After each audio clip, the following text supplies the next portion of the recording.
ঠিক এভাবে যেন থাকে।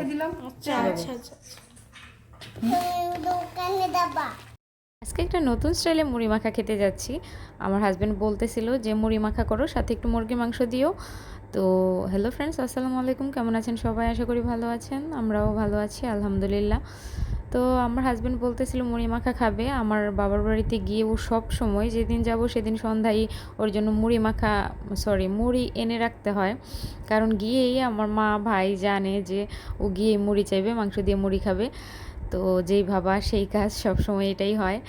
আমরা গিয়েছি হচ্ছে বিকেলবেলা, সন্ধ্যার সময়ও ঘুমিয়েছিল, ঘুম থেকে উঠে বলতেছে মাংস দিয়ে মুড়ি মাখা করো। তারপরেই তো কিছু মুরগির মাংসের টুকরা নিয়ে নিয়েছি, কাঁচামরিচ দিয়েছি বেশি করে, পাকা পাকা লাল মরিচ। তো কাঁচামরিচ, পাকা মরিচ, পেঁয়াজ, শসা কুচি এবং সাথে দিয়েছি লেবু কুচি।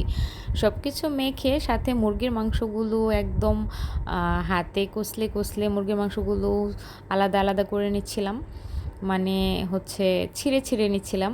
তারপর একদম বেশ একটা সুন্দর করে একটা মাখনি দিতে হবে, একদম কষলে কষলেই মাখাটার মধ্যেই কিন্তু মুড়ি মাখার আসল স্বাদ। তো সব কিছু ভালো করে একদম মিক্স করে নিচ্ছি, হাত জ্বলার ভয় করলে চলবে না, এই মাখার মধ্যেই হচ্ছে টেস্টটা হবে।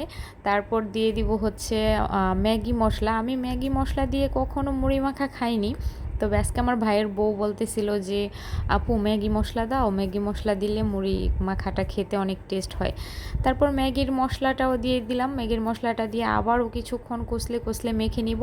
তারপর দিয়ে দিচ্ছি হচ্ছে সরিষার তেল। ভিডিওটা এডিটিং করতে গিয়ে আমার আবারও সেই মুড়ি মাখাটা খেতে ইচ্ছে করছিল। যাই হোক, তেলটা দিয়ে আবারও কষলে কষলে সেই সুন্দরভাবে ম্যাগি মশলার সাথে শসা, লেবু, পেঁয়াজ, কাঁচামরিচ, সরিষার তেল সব কিছু ভালোভাবে আবারও মিক্স করে চানাচুরগুলো ঢেলে দিয়েছি।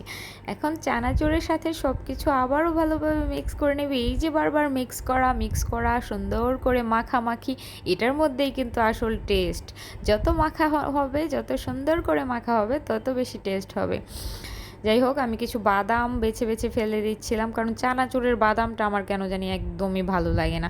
কামড়টা দেওয়ার সাথে সাথে একদম কেমন একটা বিচ্ছিরি গন্ধ চলে আসে। অনেকে আবার চানাচুরের বাদামটা অনেক বেশি পছন্দ করে, আমার কাছে ভালো লাগে না।